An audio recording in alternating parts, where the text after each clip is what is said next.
oneself, 'cause we can't trust ourselves, critically ashamed and all our faith. We'll make a murder scene, yeah, this is the American dream. You're gonna have to fight if you wanna believe, to see it all away.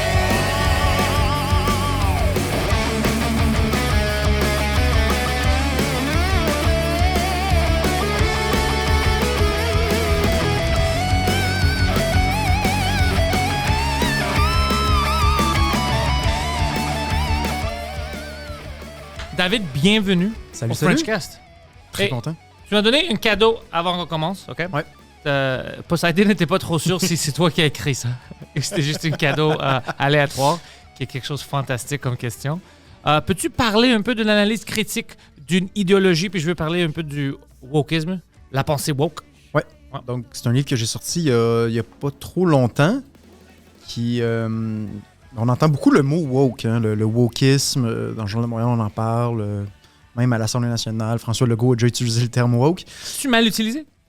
Je pense que des fois, c'est galvaudé. Là. Tu sais, c'est utilisé comme étiquette pour ridiculiser quelqu'un, ça, c'est sûr. Mais T'as raison. toutes les idéologies politiques, c'est comme ça. Tu sais, souvent, on va quelqu'un qui est plus à droite, on va le traiter d'extrême droite très facilement. Donc, je pense que toutes les idéologies politiques, le mot est galvaudé, le mot est surutilisé. Mais je pense que le mot woke, ça aurait pu être un autre mot aussi, là, mais c'est le mot woke qui est apparu dans l'espace public.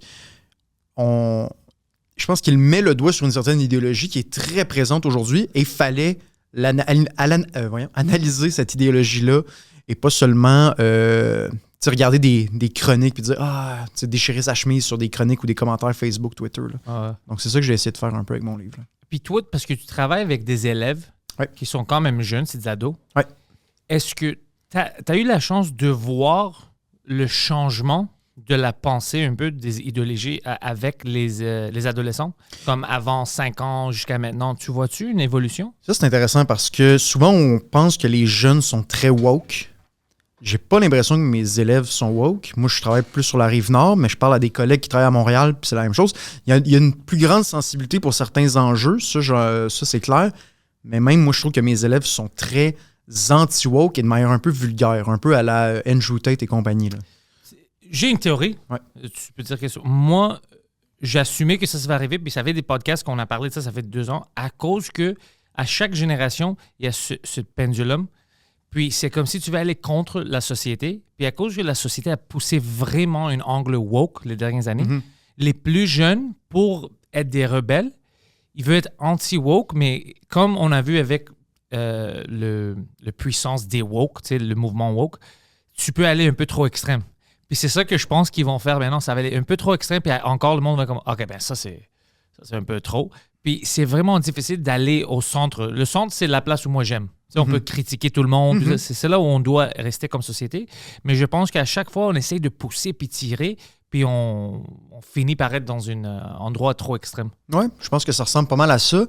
Moi, mes élèves, tu sais, quand je leur parle de discrimination, par exemple, ben ça dépend. Si c'est discrimination contre, tu sais, mettons, du racisme, là, ils vont être attentifs. Il y a comme ça, c'est comme, faut pas respecter le racisme, mais c'est un combat qui est légitime.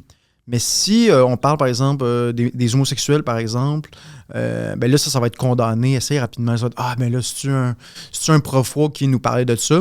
Alors qu'il y a des enjeux importants, là, tu sais, ça existe, là, des homosexuels qui se font battre parce qu'ils sont homosexuels.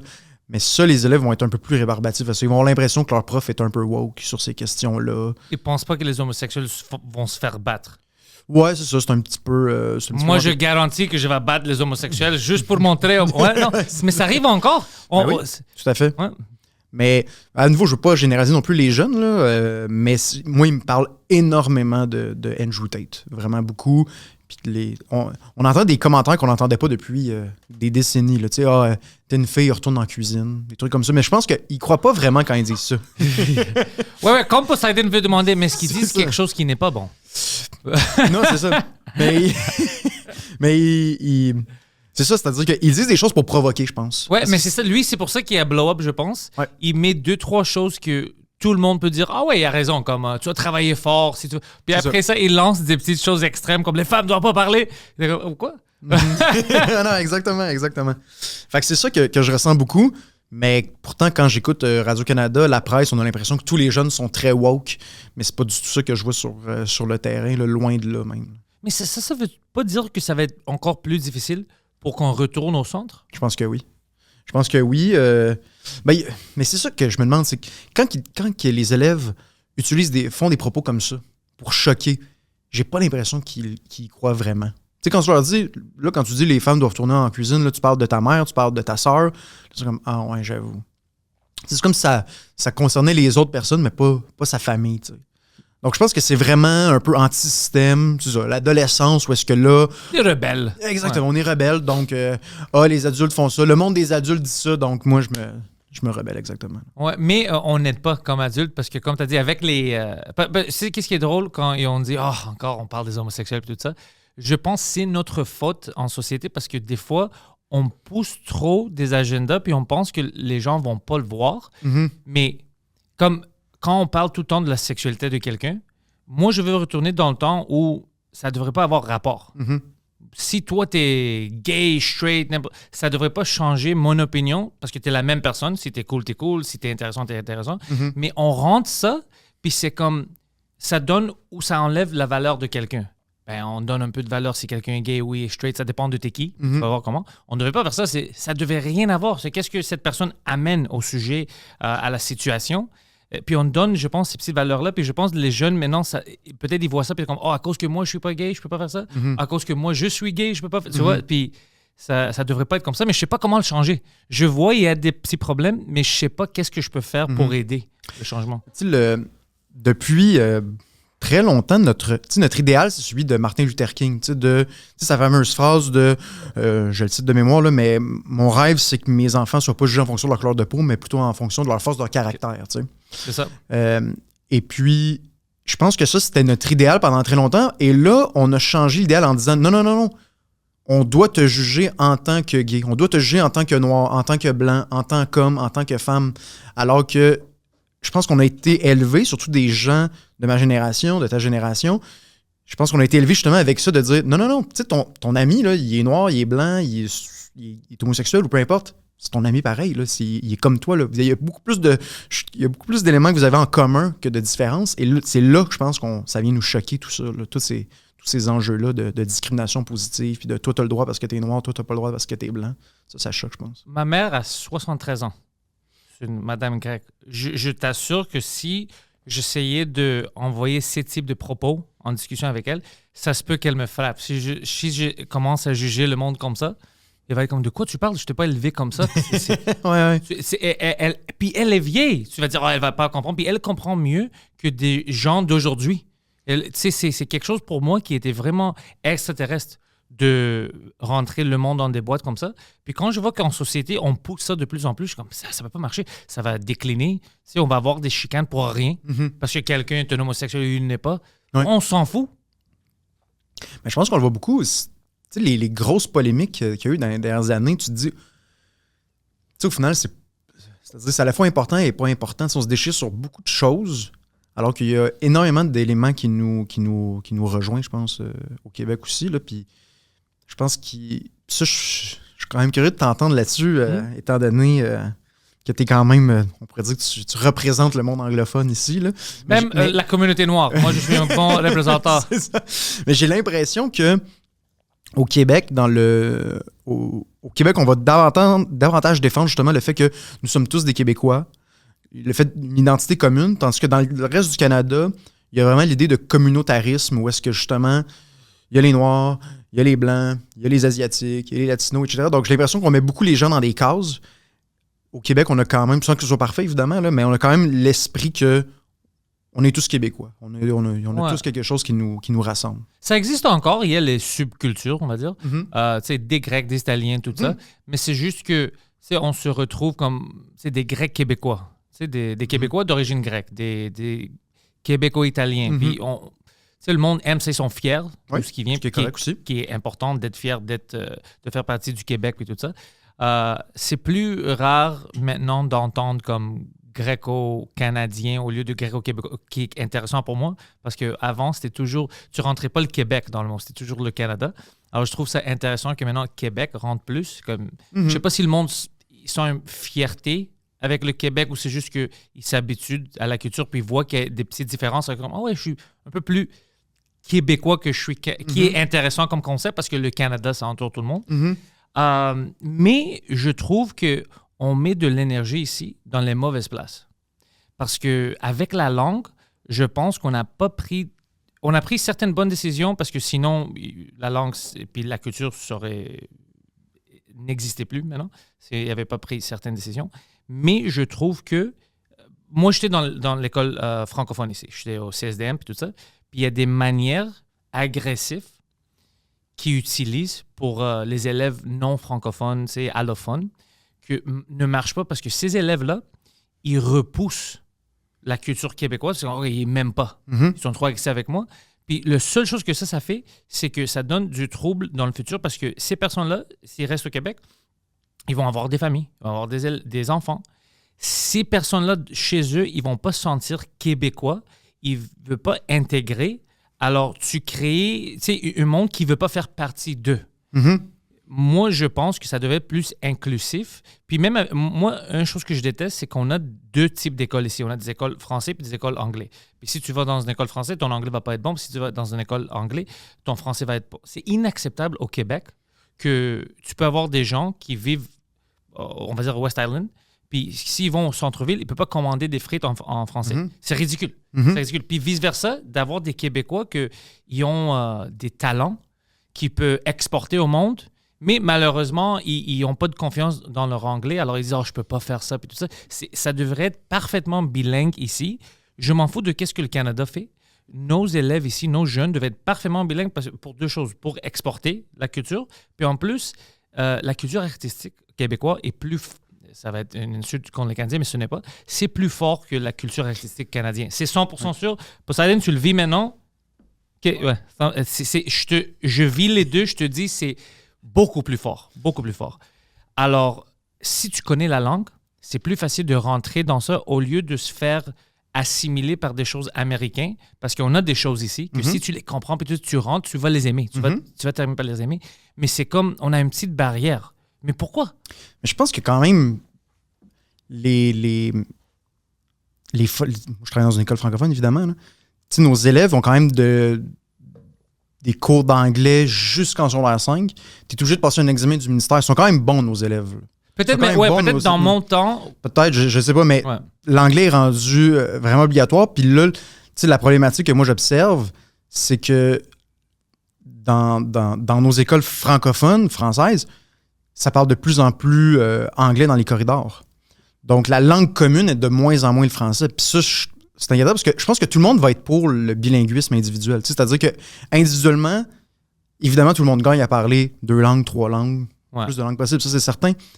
Mais quand la langue commune n'est plus le français, ben là, tu deviens tranquillement Ottawa ou Toronto. Là. Tu fais un bon point. Est-ce que tu penses que... Parce que c'est plus cool, tout est en anglais maintenant. Ouais. Est-ce que tu penses que dans le milieu artistique, musicien, tout, humoriste, on peut faire plus pour, comme, je sais pas, parler aux élèves ou rentrer dans ça pour que c'est cool de montrer nos affaires ici, nos affaires québécoises? Parce qu'il y a une petite, je peux te dire ça, comme c'est plus facile de parler à des Américains, c'est sur Twitter, des stars qui te parlent sur des live streams et tout ça. Alors tu te sens un peu plus connecté.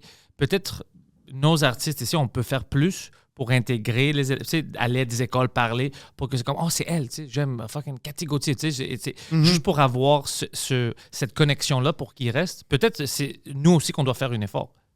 Je suis un peu pessimiste. Je pense pas qu'on peut tant que ça rivaliser, malheureusement, avec... pas à 100%, mais on a des bonnes choses ici. On a des très bonnes choses ici. Ça, c'est clair. Puis oui, c'est sûr que ça passe par les écoles. Moi, des fois, j'essaie de faire venir des auteurs, par exemple, dans mes écoles. Les élèves aiment ça, en général. Mais oui, ce serait intéressant d'avoir plus de pièces de théâtre, des humoristes, ou peu importe le médium. Ça, c'est sûr, il faut aller chercher les jeunes. Parce que je pense aussi qu'on est dans un problème où est-ce que, par exemple, Radio-Canada, leur public, c'est un public de de personnes plus âgées. Tu sais. Puis Ouais. même ça, c'est le cas pour tous les postes de télévision. Donc, ils vont faire des émissions pour des personnes plus âgées. Parce que si tu essaies d'aller chercher les jeunes n'écouteront quand même pas Radio-Canada. Non. Donc, j'ai l'impression que tu es comme pogné entre, mon public, c'est un public plus âgé, donc je dois plaire à ce public-là.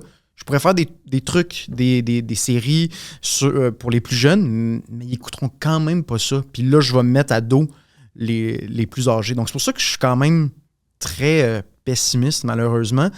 Mais bon. Mais avec l'Internet, Ouais. parce que c'est pour ça que je dis, on doit chercher nos... pas juste les jeunes, mais nos stars, Mhm. puis les intégrer un peu plus, parce qu'il y a plein de stars ici qui s'en vont aux États-Unis aussi. Pas juste des Québécois, c'est des Canadiens en général Mhm. qui s'en vont. Puis je dis pas que c'est pas bon, parce que c'est bon pour leur carrière aussi, puis tout ça, puis pour montrer à les Américains qu'est-ce qu'on a ici. Mais c'est juste qu'il n'y a pas un grand retour. Tu vois. Il y a des gens comme Mike Ward que eux, c'est les deux. Puis le monde, quand il parle de Mike, il pense pas au Canada, mais au Canada français. Ça, c'est bon. Mais c'est pas tout le monde. Ça dépend de qu'est-ce que tu fais. Céline a fait ça. Céline Dion, tout le monde, à cause d'elle, elle a mis Québec sur le map. On peut dire ça. Mais je pense qu'aussi, il faut. Tu sais, notre objectif, ça ne doit pas être seulement de réussir à l'international. Là, tu sais, tu sais, le but, c'est aussi d'avoir une belle vie artistique au Québec Ouais. qui se fait de manière massive en français. Tu sais, je pense que ça devrait être ça notre objectif quand même, d'avoir une vie artistique au Québec. Tant mieux s'il y a des personnes qui réussissent à percer à l'étranger, ça va arriver ici et là. Mais tu sais, ce ne sera pas le cas pour tout le monde. Là, tu sais, puis c'est bien correct qu'un humoriste, tu sais, aujourd'hui, surtout les humoristes, je pense qu'ils réussissent très bien pour plusieurs. Mais tu sais, la vie théâtre, chanteuse, je pense que de plus en plus, c'est difficile de rivaliser avec le réseau américain. Là. Ça, c'est sur les séries télé. Tu sais, quand le budget est 10 fois l'autre. Ça se voit. Ben, c'est ça se voit. Là, donc, la solution à ça, c'est pas facile, mais c'est sûr que ça passe par les écoles. Investir davantage. Je sais que le gouvernement aimerait ça en faire plus, là, mais à suivre. Mais écoute, je comprends, c'est difficile. On n'a pas des budgets qui sont illimités. Mais toi, parce que tu es dans une place vraiment spécifique, toi.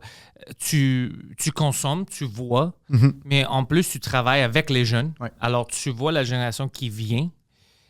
Avec eux, est-ce que tu vois une perte d'amour envers la culture québécoise? Un petit peu quand même, oui. Ouais. Je le sens. Mais je sais pas si tu as suivi un peu le dossier de Mme El Gawabi qui a traité les Québécois de racisme par rapport à... Trudeau a donné une job à Ouais, Ottawa, c'est elle? ça, exactement. Ça, il y a comme un espèce de sentiment québécois qui a ranimé les élèves. Les élèves m'en parlent, même sans que je leur en parle. Ils disent « ça n'a pas d'allure, vu qu'elle a dit ça. » Qu'est-ce qu'elle avait dit, elle? Elle avait dit, là, je vous dis ça de mémoire, là, mais elle a été nommée comme commissaire pour combattre l'islamophobie et le racisme. OK. Et dans des textes, depuis une dizaine d'années, elle présente les Québécois comme la majorité. Elle a dit que la majorité des Québécois étaient islamophobes, que le La Québec plaie des était statistiques. raciste. Non, c'est sûr, c'était très à peu près. Et évidemment, je pense que tout le monde est prêt à reconnaître qu'au Québec, il y a du racisme comme ailleurs. Comme partout. Hein. Exactement. Mais d'en faire une spécificité québécoise, Que les Québécois sont des racistes. exactement, ça, je pense, c'est venu vraiment chercher mes élèves. Là, j'ai senti vraiment comme, nous, en tant que Québécois, c'est pas vrai qu'on est raciste, c'est pas vrai que notre culture est raciste. Les élèves sont très conscients que le racisme, ça existe, sans être une particularité de la culture québécoise. Donc ça, je pense qu'il y a des moments comme ça où ça ranime un espèce de sentiment québécois, en quelque sorte. Puis elle a encore son job avec... Elle rentre en poste officiellement le 20 février. Donc là, on est le 16 où on enregistre. Mais tu sais quoi, peut-être c'est un bon move de Trudeau, parce que la vérité, c'est que qui va reconnaître le racisme plus qu'un raciste? C'est ça, fucking- exactement. C'est mauvais. Ouais, oui. C'est une move de 4D, chess. Ouais, Ouais, même mes élèves, tu sais, quand tu dis que mes élèves s'en rendent compte de dire, une fille qui fait plein de stéréotypes, qui généralise des populations, va combattre le racisme. Même mes élèves s'en rendent compte que ça n'a absolument aucun sens. Donc, ça, c'est vraiment des moments où est-ce qu'il y a un sentiment québécois, mais est-ce que ça les fait lire des romans québécois ou aller écouter un film québécois? Je pense pas. Mais au moins, il voit. Ouais. Oh, j'ai une anecdote pour toi. Ça Vas-y. s'est passé hier, puis je Je pense que tu es la meilleure personne pour en discuter. Je ne vais pas dire son nom parce que je sais qu'il regarde ça, mais c'est une ingénieure. Il travaille dans ce domaine-là. Puis, ils ont fait Ils voulaient entraîner le monde pour leur dire tu dois maintenant engager le monde puis parler au monde avec un peu une sensibilité woke. C'est comme ça que lui a vu. Puis commencer à dire que pour engager le monde, on sait que vous essayez d'engager les meilleurs ingénieurs, mais vous devez faire un effort. Vous avez besoin il disait comme deux personnes qui sont minorités visibles, des femmes, tout ça. Puis lui essayait d'expliquer, écoute, on n'a jamais pas engagé quelqu'un à cause de leur culture, mais on va avec les résultats, on veut les meilleurs élèves habituellement. Il y a beaucoup plus d'élèves qui sont des hommes. C'est pour ça qu'on a plus d'hommes. Puis maintenant, vous me demandez d'engager le monde juste parce que, tu sais, c'est des femmes ou c'est... Ouais.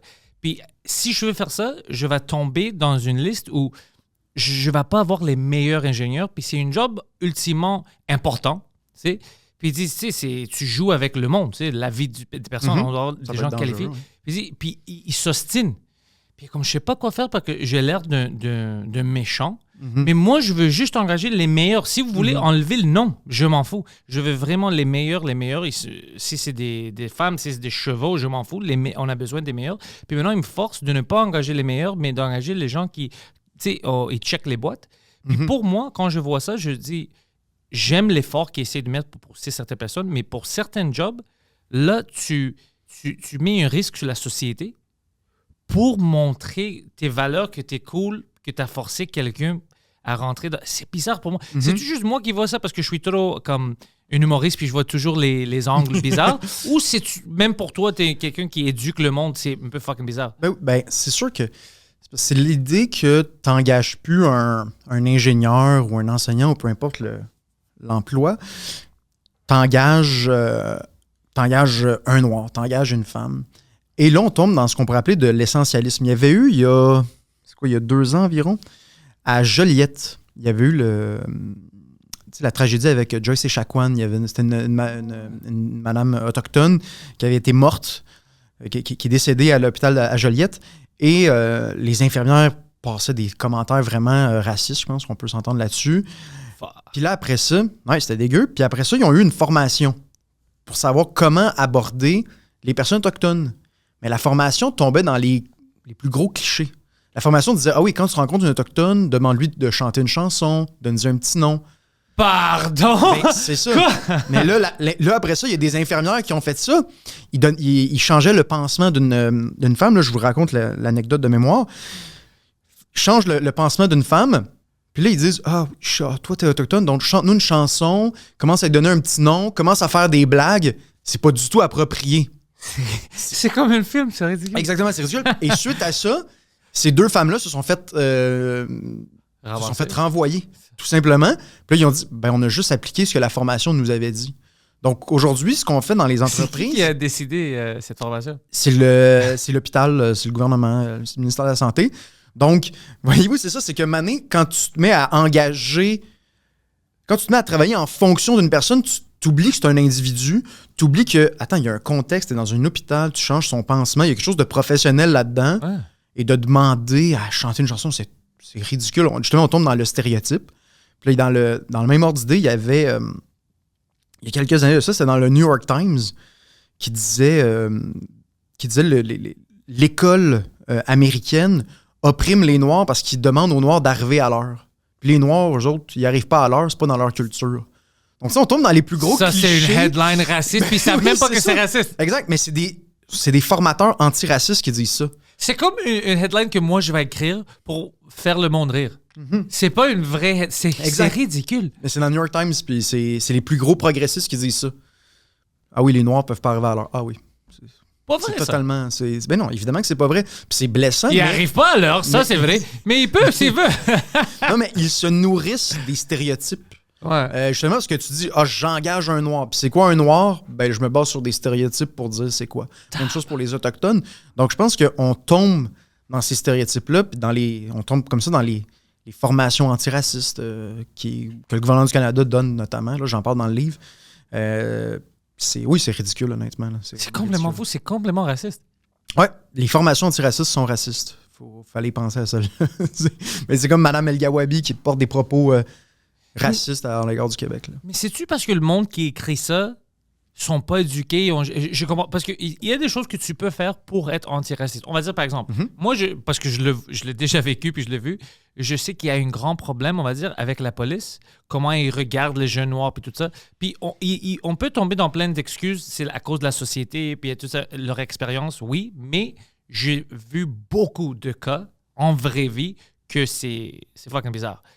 Des formations vont aider, pas de les appeler des racistes. Des formations comme, écoute, ça arrive. Écoute, c'est le style. Oui, des fois, tu vas voir quelqu'un puis tu vas penser, oh, tu sais, il se déguise comme. Mais c'est ça, la culture maintenant, tous les jeunes blancs noirs se déguisent comme ça. C'est pas, ça veut pas dire que c'est un vendeur de drogue ou whatever. Tu sais, d'expliquer un peu de comment tu parles au monde. Il y a des choses qu'on peut faire au lieu de juste dire les policiers sont des racistes. Parce que moi, j'en connais beaucoup de policiers qui sont pas fucking racistes du tout. Puis essayer vraiment d'appliquer la loi à tout le monde. Mais d'avoir les gens qui écrivent les lois ou ces types des enseignements qui ont de l'expérience, peut-être ça va aider. Parce que maintenant, c'est comme si on demande à des gens qui n'ont jamais rencontré une personne d'une autre culture, puis c'est comme, eux, ils chantent, eux, ils dansent. C'est ridicule. C'est qui écrit toutes ces choses-là? C'est des gens qui sont payés cher, en plus. c'est payant, ces choses-là. Ouais, ben... Tu parles avec un grec, c'est juste donne-lui un souvlaki. Ah, c'est ça, il va se calmer un peu, les grecs aiment ça. C'est ça. Premier jour de travail, t'arrives avec un souvlaki, c'est comme... Ouais. Okay. Ça, c'est pour toi. C'est fucking ridicule. Ouais, exactement. Mais bon, la police, quand même, je connais pas ça tant que ça, mais tu sais, par exemple, dans le milieu du travail, dans le milieu de l'enseignement, tu sais, tantôt, tu donnais l'exemple, tu peux enlever le nom du CV. Ça, c'est des mesures qui permettent de réduire probablement les discriminations, de faire des examens standardisés. C'est-à-dire, tu fais, avant d'entrer dans un emploi, il y a un examen où on ne voit pas ton nom, c'est vraiment purement anonyme. Bien là, tu as quelque chose sur quoi te baser. Moi, j'aime ça. Parce qu'évidemment que ça existe, les discriminations, puis c'est genre en améliorant nos processus, qu'il soit le plus neutre possible, le plus objectif possible, c'est comme ça qu'on améliore les choses. C'est pas juste en disant « Ah oui, on met des quotas, puis on force les gens. » Puis surtout pas... Je me demande si c'est déjà arrivé dans l'histoire que quelqu'un se fasse traiter de raciste puis que soudainement, il change d'attitude. C'est-à-dire, tu sais, ah, toi, t'es raciste. Même s'il est raciste, il changera pas son attitude. Je veux dire, en expliquant, peut-être, en discutant sur « OK, qu'est-ce qui a mené à telle décision? C'est quoi nos processus? » Ça, ça va mener à quelque chose. Mais de se crier des noms, là, c'est rare que ça aide quoi non, que ce soit, parce que tu vas te fâcher, Mm-hmm. tu vas essayer de te défendre, puis après, la chose qui arrive, puis moi, j'essaie tout le temps de comme, calmer le monde, c'est que là, veux pas, tu vas commencer à généraliser le monde. Alors, c'est quelqu'un de trans qui te traite de transphobe, c'est comme les trans. Puis dès que tu commences à penser comme ça, c'est difficile de retourner, tu vois. Tu penses que c'est toute une communauté, mais c'est un con. Comme les Grecs, par exemple, il y a plein de Grecs cons, racistes. Il ne peut pas me représenter. Ça serait fou. Mais c'est drôle parce qu'au Québec, ça arrive beaucoup. Un Québécois fait quelque chose, c'est comme les Québécois. Ouais. C'est facile. Mais on fait ça avec tout le monde. On généralise. C'est clair. Moi, honnêtement, je m'en fous. C'est vraiment l'individu. Parce que j'en connais beaucoup de gens de différentes cultures. Puis je peux te dire que je suis chanceux de connaître des bons puis des mauvais de tout. Tu sais, grec inclus, québécois inclus. Puis c'est la vérité. Ça dépend de ta famille, de la culture que tu avais chez toi, tout ça. Le monde, tu sais, tout le monde est différent. Tu peux pas fermer tes yeux puis dire « Ah, si je connais la race de quelqu'un ou la sexualité, je sais comment il va être. » Impossible. Impossible. Non. Ferme tes yeux puis tu vas voir que tout le monde est différent. Ben oui, il y a plus de... Tu sais, il y a beaucoup de différences dans un même groupe aussi. Tu sais, les groupes existent, je pense. Tu sais, il y a quand même des traits, tu sais, mettons... On pourrait identifier certains traits, tu sais, justement, certains traits communs à certaines communautés autochtones, par exemple, ou grecques, ou peu importe. Mais c'est quand on commence à essentialiser les gens. C'est vraiment de dire, c'est ton essence. Ça, c'est vraiment ta personnalité du fait de ta race, de ta couleur de peau. Et moi, c'est ça qui me fait capoter, c'est que dans les formations au fédéral, on parle dans ces termes-là. Tu sais, c'est une formation du gouvernement qui est supposé être super progressiste d'ailleurs. Là. Donc ça, c'est assez étonnant. Puis d'ailleurs, c'est un autre sujet, mais c'est dans ces formations-là aussi, il y a toute une redéfinition de la suprématie blanche. Ouais. Aujourd'hui, tout fait partie de la suprématie blanche. Le fait de ne pas se réclamer de sa couleur de peau, de dire, ben moi, c'est un élément parmi tant d'autres qui est pas... Ça fait partie de la suprématie blanche aussi. Ah ouais? Oui. Ça, c'est selon le gouvernement. De dire que je m'en fous des blancs, c'est du blanc du suprémacisme. Oui, exactement. C'est parce que, justement, il faut prendre en considération la couleur de la peau des gens. Non, il faut pas. Je suis d'accord avec toi, mais selon les documents du gouvernement du Canada. Ça, c'est fou. C'est comme s'ils essayent de pousser la division. Puis après, ils rentrent et disent « Oh, nous, on va arrêter ça. Vous êtes trop divisés. Mais c'est toi qui viens de nous diviser. Tu dis à des enfants que c'est la couleur de... Ça veut rien dire. Ouais, totalement. C'est comme... Moi, je suis dans le milieu humoristique, alors c'est de plus en plus une meritocracy. Tu vois, comme si t'es drôle, t'es drôle. Le monde va acheter des billets, ils vont venir te voir. Si tu vends c'est vraiment ça. Puis il y avait toujours... Ben, ça arrivait plus en anglais que tu sais, les femmes sont pas drôles ou whatever. Mais regarde, par exemple, au Québec, t'as pas besoin de pousser comme on a besoin d'une femme. Il y a des humoristes ici, comme Christine Morancy, maintenant, elle détruit tout. C'est une femme. C'est une femme. Puis elle la plus drôle. Virginie Fortin, une des meilleures auteurs de jokes qu'on a. Comme il y en a plein, puis on n'a pas besoin de les pousser parce que c'est des femmes. Elles sont déjà élevées parce que la qualité de qu'est-ce qu'ils font, c'est le même ou meilleur que la majorité des gars. C'est ça qu'on doit pousser en société. T'es bon parce que t'es bon. T'es le plus vite parce que t'es le plus vite, t'es le meilleur, pas à cause de ta race, ta famille, tes cheveux. Ça n'a rien à faire. Travaille dans qu'est-ce que tu as à travailler, puis qu'est-ce qui te passionne, puis tu peux monter les échelles, puis devenir le ou la meilleure. C'est ça que je veux pousser aux élèves et aux jeunes. Vraiment, la qualité de leur esprit, la personne. Sinon, si on reste puis on se fait diviser par le gouvernement ou par les médias, tu termines jamais parce qu'il va toujours avoir une excuse. Alors moi, je ne vais pas arriver parce que je suis une femme, parce que je suis grec. Parce que moi, je suis le meilleur exemple. Non, je suis un humoriste qui a commencé anglophone, grec. Je fais ça en français.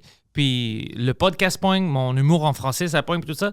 Alors, s'il y avait vraiment ça, comme « Oh, les Québec, c'est des racistes, ils veulent pas de ça », mais moi, j'aurais pas eu de carrière maintenant. Si ça, c'est vrai. C'est puis si j'avais pas la qualité d'humour, je pouvais pas comme pousser past cette barrière de mon accent, tu vois. Mais j'ai la qualité de mon humour qui m'aide. Alors, c'est vraiment ça. C'est si t'es bon, t'es bon. Ça n'a rien à faire avec « Ah, t'es grec, t'es ça, tout ça ». Mais je sais pas comment rentrer ça dans le cerveau des jeunes. Ils comprennent quand même bien, mais j'ai lu quand même pas mal là-dessus, tu sais. Il y a aussi le problème que, tu parlais tantôt de ton ami en ingénierie qui se fait pousser un peu pour engager des minorités. Ce qui arrive, c'est que aussi là, les plus gens... des femmes. Avec lui, le problème, c'est des femmes. Puis il a dit, on n'a pas assez. Ouais. Parce que c'est 80% des gars. Puis là, quand tu engages une femme qui est véritablement compétente, le reste de l'équipe devient suspicieux. Le reste de l'équipe, c'est fait d'engager parce que c'est une femme. Alors que sans doute qu'elle est très, très compétente. T'sais. Donc oui, il y a une espèce de méfiance qui vient s'installer après, au bout de ça. Donc je pense que ça, c'est un réel problème. Et il y a une espèce de culture du silence après ça qui se crée justement. T'sais, on n'en parlera pas ouvertement, mais quand on ferme les bureaux, ça commence à se parler. Ah, ça, c'est pas bon. C'est jamais bon sur un milieu de travail, ça, c'est certain. L'esprit, tout change. Ça commence à devenir négatif. Exactement. Puis là, en lien avec tout ça sur les lieux de travail, faut faire attention à ce qu'on dit, puis tout ça. Mais ça, d'ailleurs, je change de sujet parce que je suis content de t'avoir avec moi. Il y a quelque chose que je trouve intéressant, que les podcasts qui sont très populaires, c'est les podcasts qui sont quand même relativement vulgaires, ou du moins qui sont crus, qui disent les choses telles qu'elles sont. T'sais, pensons au podcast de Mike Ward. Ouais. Ton podcast, je pense pas qu'on est vulgaire, mais on dit quand même les choses telles qu'on le pense. Mais de plus en plus, dans l'espace public, dans les médias traditionnels, c'est de plus en plus beige. Donc, il y a comme une espèce de... D'un côté, les médias traditionnels sont de plus en plus politiquement corrects, mais sur Internet, les balados qui sont très populaires, Joe Rogan, là, c'est cru au bout. Donc, à un moment donné, il y a comme les deux qui se passent en même temps. Puis je me demande si les médias traditionnels se posent des questions là-dessus. T'sais. Ils se posent des questions, mais ils pensent qu'ils peuvent ignorer tout ça. Pendant des années, ils ont fait ça. Ils ignorent pendant que les médias alternatifs explosent. Ils ne peuvent pas continuer. Même moi, comme quand Radio-Can voulait prendre des clips de mes podcasts à moi, ils ne me mentionnaient pas. Ils disaient pas le Frenchcast, pas Pantel, juste elle ou il a fait partie d'un balado. Ils ne voulaient vraiment pas mettre une lumière que ça existe, mais veut pas, le monde, ils sont sur l'Internet, ils vont savoir, ils vont connaître les podcasts et tout ça.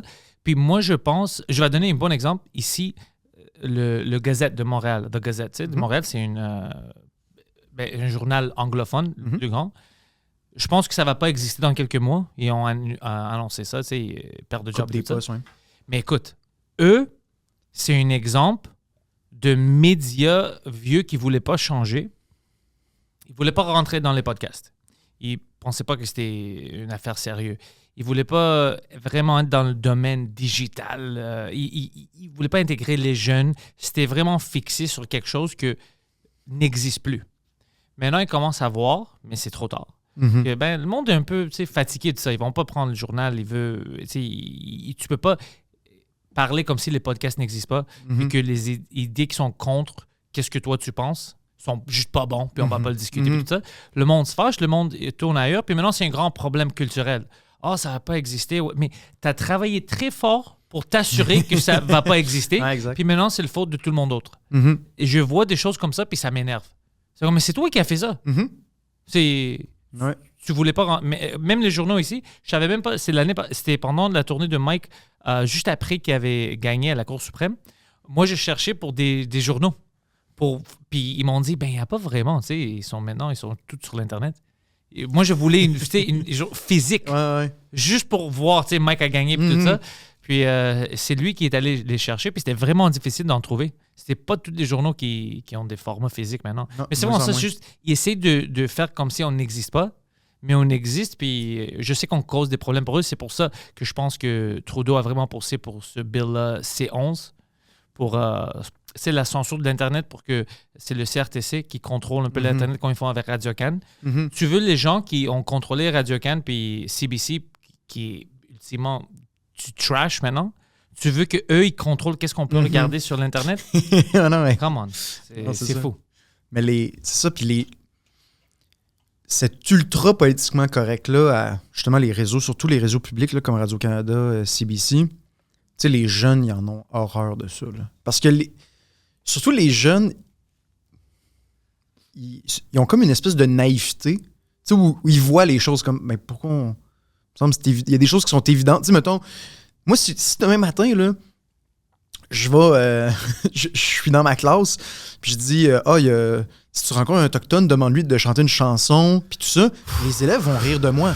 Les élèves vont rire de moi, ils vont dire, ben monsieur, parce que, tu sais, justement, ils sont naïfs, ils sont comme, ben là, mais si t'es dans une salle de rencontre au gouvernement fédéral, tout le monde va être comme, OK. C'est comme ça que ça marche? C'est comme ça que ça marche.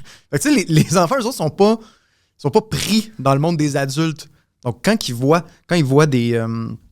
ça, Radio-Canada, CBC, ils se détournent de ça, mais ils vont écouter, justement, Andrew Tate, avec tous les défauts qu'il y a, ça reste un gars transparent qui se présente comme authentique. Puis ça parle aux jeunes, tu sais. Tu sais quoi? Ça, je suis avec toi. Le monde, c'est comme s'il avait soif de voir quelqu'un ou des gens parler avec leurs vraies pensées. Puis pour moi, c'est ça que j'aime moi aussi. Parce que je préfère savoir si tu es une personne méchante, raciste, parce que là, je peux dire que je veux pas avoir rapport avec cette personne. Je veux savoir t'es qui. J'aime pas la façade, puis les politiciens sont vraiment comme ça. C'est pour ça que j'ai du trouble avec les politiciens. C'est toujours une masque. Puis t'es pas sûr. T'sais, ils disent des choses comme avec les Autochtones, puis moi, je serais comme... Ça, c'est fucking raciste. Puis ils vont dire, non, c'est le contraire. Puis, mais dans moi, tu sais, je sens comme, mais non, ça, c'est tu dis que tu veux le mieux, mais ça, tu penses que tu peux chanter comme si c'est des caractères dans un film, c'est Pocahontas. C'est ridicule. Puis je veux juste dire, moi, t'es un raciste, ok, moi, je sais que je peux m'éloigner de toi. Tu sais, je veux savoir t'es qui, parce que moi, oui, je suis authentique, je veux parler de mon cœur. Mes limites sont...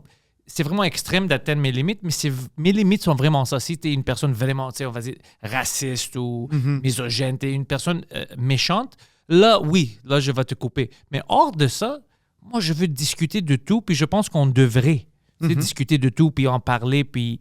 Mais on peut pas faire ça si on doit être politiquement correct. On peut parler. Si quelqu'un est, je sais pas, grec, on peut pas mentionner qu'il est grec. On peut pas mentionner si quelqu'un est homosexuel. On peut pas...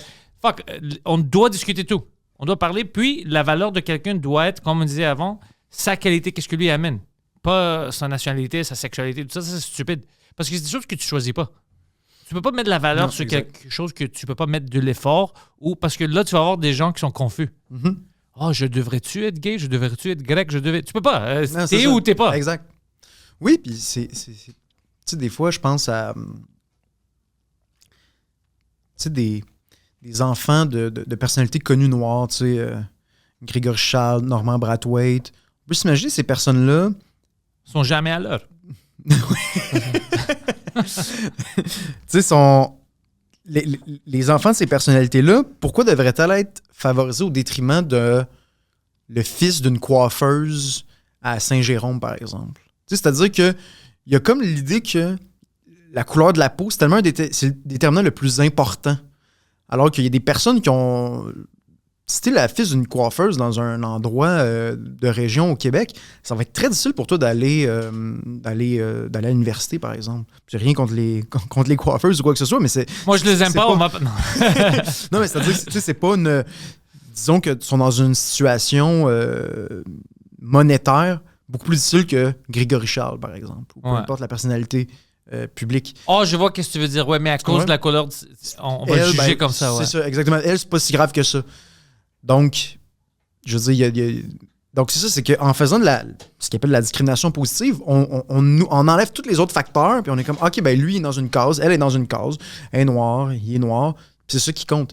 Alors que c'est la OK, fille... alors, grande question pour toi. Ouais. La société en général, il y a plein de gens qui comprennent pas, ils sont méchants, mais en général, ça se voit on discute ça, le monde veut pas être séparé. Il ne va pas être divisé par la couleur de leur peau, religion, whatever, tout ça. Alors, pourquoi on peut pas... Le gouvernement ne peut pas être comme plein des gens qui ont un IQ de 20. Il doit savoir un peu qu'est-ce qu'ils font. Pourquoi est-ce que ces imbéciles-là, ils font juste diviser le monde? C'est quoi le but? C'est ça que je comprends pas, parce que tu peux pas me dire que tout le monde d'autre dans la société comprenne que le racisme, c'est pas bon, tout ça. Puis eux, ils comprennent pas ça, puis ils aiment ça diviser le monde, puis ils nous rendent fâchés. C'est quoi le but? Ils gagnent quoi avec ça? Ça, c'est une grosse question. Je pense qu'un des... Je reviens souvent là-dessus, c'est le principe de l'innovation. C'est-à-dire qu'il faut toujours que tu viennes réinventer le monde à chaque fois. Donc là, juger les gens en fonction de la force de leur caractère, ça, c'est des vieilles affaires. Faut inventer une nouvelle affaire, une nouvelle chose à la mode. Puis là, maintenant, on va se rendre compte que la nouvelle chose à la mode, ça marche pas. Donc là, on va revenir. Tu sais, tantôt, tu parlais d'un pendule. Ouais. Ben, je pense que c'est un peu ça. Puis dans beaucoup d'entreprises, il faut innover, il faut faire du changement. On est dans le progrès, il faut que ce soit nouveau. Mais ça, je pense qu'à un moment donné, tu fais des erreurs. C'est pas parce que c'est nouveau que c'est mieux. Puis des fois, le nouveau va être une espèce de retour en arrière qui serait vraiment pas souhaitable. Mais c'est pas des retours bizarres comme... Je peux pas imaginer des politiques qui s'assoient et on a besoin d'une innovation. Qu'est-ce qu'on peut faire? Puis l'autre gars est comme... Le racisme, bro, ça c'est fucking cool. On peut couper nos cheveux. Ça va être fucking cool, bro. Les Juifs commencent à m'énerver, let's go. Puis l'autre est comme... Ah ouais, t'as raison. C'est ridicule! Ouais. C'est ridicule qu'il tombe dans ça. Ah ouais, vraiment, vraiment. Ben, ça me fait penser aux dernières élections américaines. Joe Biden, qui était dans un talk show, puis les deux animateurs, c'était deux noirs. Là, Joe Biden, il dit, si tu hésites entre moi et Trump... Ah ouais, avec Charlemagne, ouais. Si tu hésites entre moi et Trump, t'es pas noir. Ouais. C'est-à-dire qu'un vrai noir, c'est quelqu'un qui va être démocrate. Donc, c'est toujours ces idées-là qu'un noir, c'est ci, ça, ça. Un blanc, c'est ci, ça, ça. C'était fou. Puis en plus, ça commençait à sortir, lui, les choses qu'il faisait quand il était en politique au début. Il disait des choses... Lui était pour ségréguer les écoles. Ah ouais. Ouais, lui aussi, il appelait les jeunes noirs des super predators. Puis on doit les rendre dans des choses comme ça. Puis je voyais ça, puis je suis comme, tu peux pas...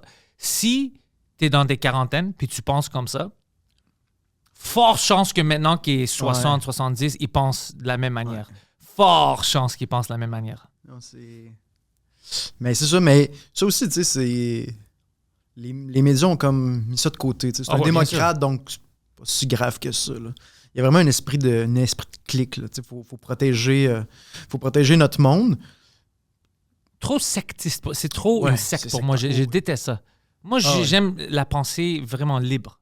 Mm-hmm. On a des choses en commun, mais on va avoir des choses que, tu sais, moi, je suis pas d'accord, toi, t'es pas d'accord avec moi. C'est normal. Puis c'est logique, puis on doit discuter. Je peux pas être juste, tu sais, moi j'adore le PQ, tout ce qu'il dit c'est bon, puis le PQ dit, tu sais, tu vas tuer tes voisins, t'es comme, OK, je vais le faire parce que je fais partie. Tu peux pas faire ça avec la politique. Mais on devrait s'attendre à ce que le monde journalistique, le monde des médias, le monde intellectuel, justement, ne tombe pas là-dedans. Et pourtant, moi, ce que je remarque, c'est que c'est dans le monde intellectuel où est-ce que c'est le plus sectaire, justement, des sectes. Je pense que c'est du bullying. Il veut pas se se faire bullier par d'autres, puis ils ont peur, ils n'ont pas l'intégrité. Les valeurs, c'est juste ça. Ils savent que c'est pas bon, mais ils n'ont pas l'intégrité pour dire la vérité. Ils veulent protéger leur job aussi. C'est des gangs, hein, c'est des gangs, c'est ça. Moi, je me rappelle, j'ai écrit pour la presse un certain temps. Mon premier texte que j'avais écrit, c'était sur la technologie en éducation. OK. Moi, je suis relativement critique de la technologie en éducation, puis je disais, si vous nous dites qu'il faut mettre la technologie en éducation, c'est à vous de nous prouver qu'est-ce que ça va apporter. C'est pas à moi de prouver qu'est-ce que ça apportera pas. Donc, si tu me dis, si tu mets un projet de l'avant, il faut que tu justifies pourquoi. J'avais juste dit ça. Ah, ben ça, c'est très bien dit. Ben, c'est la base, normalement. Quand tu proposes quelque chose, c'est toi qui dois justifier pourquoi on a de besoin. Puis il y avait des profs d'université qui avaient écrit des répliques, puis ils défaisaient tout ce que je disais. Ils disaient « Ah, Santa Rosa, il est contre la technologie. » Puis j'étais « Non, c'est pas ça que j'ai dit. J'ai dit qu'il fallait que tu justifies. » Tu sais, quand tu dis « Parce que la Terre est plate. C'est ça, c'était quasiment ça. Tu sais, maintenant, quand tu dis « Hey, on va mettre des milliards de dollars », t'es supposé justifier pourquoi. Ouais, on va gagner ça. Exactement. Ouais. Et puis là, les profs d'université, là, plusieurs, là, ils étaient vraiment en colère. Ça, c'est ça. C'est des éléments de clic. Il ne faut pas remettre trop ça en question. Faut juste dire que c'est positif, la technologie. Mais tu sais, eux autres, ils ont des emplois pour ça. Tu sais. Ils travaillent dans des chaires de recherche à l'université pour mettre de l'avant les technologies. Donc, si du jour au lendemain, tu dis « Ah non, c'est pas bon », les autres sont comme « Ben, est-ce que je garde ma job? » tu sais. Mais eux, ils vont perdre leur job à cause de la technologie. Peut-être, ça se peut bien. Qu'est-ce qui se passe avec les universités ici au Québec? C'est vraiment comme... J'aime pas cette pensée générale. Essayer toujours de pousser une idéologie. C'est un peu contre l'éducation. Je pense que oui. À nouveau, faut pas généraliser. T'sais, moi, j'ai étudié quand même longtemps à l'université. J'ai bac maîtrise en philo puis j'ai une maîtrise en éducation. Mais c'est très idéologique. Ça, c'est certain. Mais c'est pas contre l'éducation, ça? Oui, c'est contre il y a une forme d'endoctrinement. Ça, c'est ouais, c'est ça. C'est ça. Oui, c'est qui est contraire de l'éducation. Ça, j'en suis convaincu. Tu sais, j'avais un professeur à l'université en philosophie politique qui disait il n'aimait pas le conservatisme. Et puis, quand il parlait du conservatisme, il disait le conservatisme. Tu sais, puis ouais. C'est emphasis dans le con. Hein. Non, mais tu sais, c'est un homme de 65 ans qui fait des jeux de mots en disant fort le mot conservatisme. Tu dis... Bien éduqué, ce gars-là. Tu dis maintenant. Fait que c'est ça. Ouais, ça, c'est un exemple parmi tant d'autres. Mais oui, les gays-mocrates. T'es un fucking professeur dans l'université, bro. Qu'est-ce que tu dis? Exactement. Ah, ça fait honte. Oui, ça fait honte. Oui, ça faisait dur. Ça faisait dur. Mais ce qui arrive, c'est que les professeurs d'université se choisissent entre eux. Quand il y a un poste qui s'ouvre, comment ils font pour déterminer... Dans un emploi normal, c'est les ressources humaines et les patrons qui décident, mais eux, en grande majorité, c'est les professeurs entre eux qui se choisissent. Donc, ce qui arrive, c'est que si on a en entrevue quelqu'un avec qui on est en désaccord sur le plan idéologique, on ne le choisira pas. On va choisir la personne qui est en accord avec nous. Donc, c'est sûr que ça fait en sorte que les universités deviennent de plus en plus à gauche. Puis ça, il y a eu des sondages là-dessus auprès des professeurs d'université aux États-Unis, puis ça commence au Canada. Il y a eu une étude qui est sortie cet automne que les professeurs sont très à gauche, beaucoup plus à gauche qu'avant. Ça peut être correct, mais il faut qu'il y ait une diversité d'opinion à l'université. C'est-à-dire que maintenant, il y a une certaine droite qui n'est pas du tout présente à l'université ou à peu près. Moi, je veux même pas le politique dans les universités.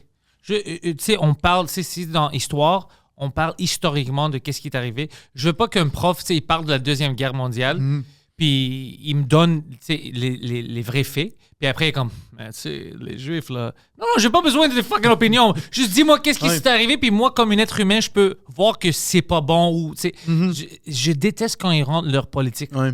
Ben, c'est sûr qu'idéalement, il y en a pas, mais est-ce que, surtout en sciences humaines, histoire, sociologie, etc., la neutralité existe à peu près pas. Il y a toujours un angle dans tes recherches et tout ça. Est-ce qu'on peut tendre vers une certaine objectivité? Je pense que oui, mais à un moment donné, tu as des biais qui viennent en ligne de compte. Ça, c'est normal, mais ce qui arrive, c'est qu'en ce moment, les professeurs sont massivement à gauche. Puis oui, ils se permettent d'aller voir des lignes éditoriales et de dire « Moi, je pense ci de ça, ça n'a pas d'allure ». Ce que, ouais, normalement, je pense qu'un professeur devrait avoir une certaine retenue. Là. Au secondaire, les profs en ont beaucoup plus qu'à l'université, je pense. Ouais, hein? Oui. Mais secondaire, c'est plus difficile d'enseigner. Parce que, Peut-être. ouais, ben, mon opinion, c'est que parce qu'en université, au moins, tu as des gens qui ils choisissent d'être là. Ouais. Puis les jeunes sont quand même forcés, on va dire, d'être. Alors, ça va pas toujours avoir l'intérêt de tout le monde. Sur Non, tous ça, les c'est sujets. certain. Alors, c'est beaucoup plus difficile de garder leur intérêt en école secondaire. Alors, toi, qu'est-ce que tu fais? Je sais pas comment tu le fais maintenant, c'est pas facile. Non, Avec les ados, c'est. Non, c'est pas facile. Et je pense que les enseignants... Tu sais, c'est sorti dans les derniers temps, les résultats aux examens du ministère. Tu sais, les examens du ministère à la fin du secondaire, où est-ce que tous les élèves au secondaire font le même examen au même moment. Puis les chiffres sont en grosse baisse. En français, en mathématiques, en sciences, là, il y a une baisse massive depuis 2019. 2019, hein? Donc vraiment, avec la COVID, là, on a vu une baisse. Là, des fois, dans certaines commissions scolaires des centres de services, là, c'est comme moins 30% de taux de passation. C'est fou. Mais on parlait de ça avant qu'on commence à enregistrer. On disait, tu sais, maintenant, l'attention des jeunes, c'est vraiment quelque chose de difficile à comprendre parce qu'ils sont habitués à, tu sais, des vidéos instantanées, 15 secondes, tout ça. Mais on peut... Je sais pas quoi faire parce qu'on va-tu forcer le monde de ne plus regarder des vidéos courtes? Non. C'est ridicule comme concept. Mais en même temps, on va-tu changer tout le système d'éducation puis la société pour rendre tout ça du format clip? Vite, comme qu'est-ce qu'on peut faire? Moi, je suis un peu pessimiste, honnêtement. J'ai l'impression... Des fois, j'essaie de me projeter dans 10, 20, 30 ans. Et je me dis peut-être que dans 10, 20, 30 ans, la lecture, ça n'existera à peu près plus. T'sais. Tout va être un peu audio-vidéo, où on va vraiment faire des... OK, il y a un programme où est-ce que les gens lisent, puis d'autres programmes où est-ce que les gens lisent pas vraiment, ils regardent des vidéos. Puis souvent, c'est ça, les élèves... La lecture est fun. Oui, les élèves demandent, y a-t-il une vidéo qui existe pour expliquer ça, là, monsieur? Tu un petit TikTok rapide, là. Fait que, tu sais, on est quand même là-dedans, là.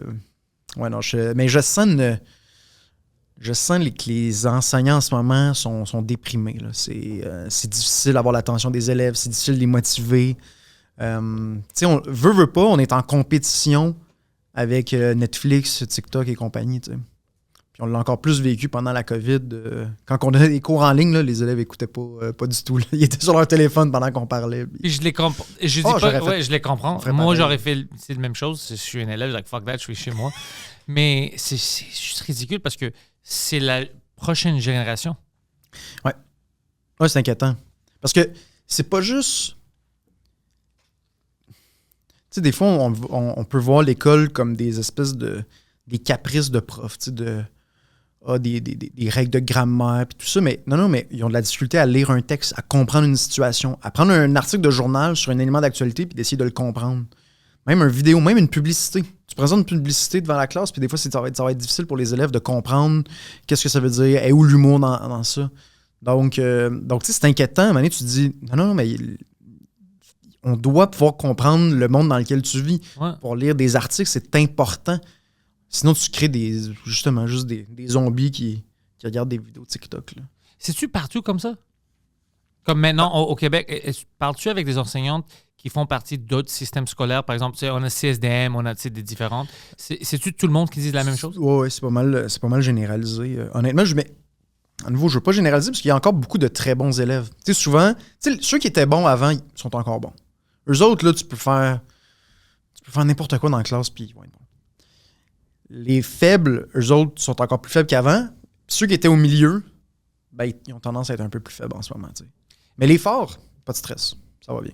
Ça se peut-tu que c'est de l'éducation chez eux aussi, que les parents, à cause que tout est changé maintenant, ils utilisent des tactiques et des techniques que leurs parents utilisaient, mais maintenant, à cause que le monde a changé, ça ne marche plus. Alors, c'est quelque chose chez eux qui doit changer. Parce que moi, je pense beaucoup à ça. Je vais avoir des enfants, puis je dis, fuck, ça va être une vie complètement différente de ce que moi j'avais vécu. Je dois comprendre. Ouais. Ah, vraiment.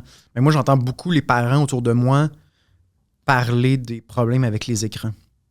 Parce que dès que tu n'occupes pas ton enfant sur son écran, puis le parent parent est un peu content là-dedans aussi, puisque le parent il doit faire ses petits trucs, donc il y a la paix pendant ce temps-là.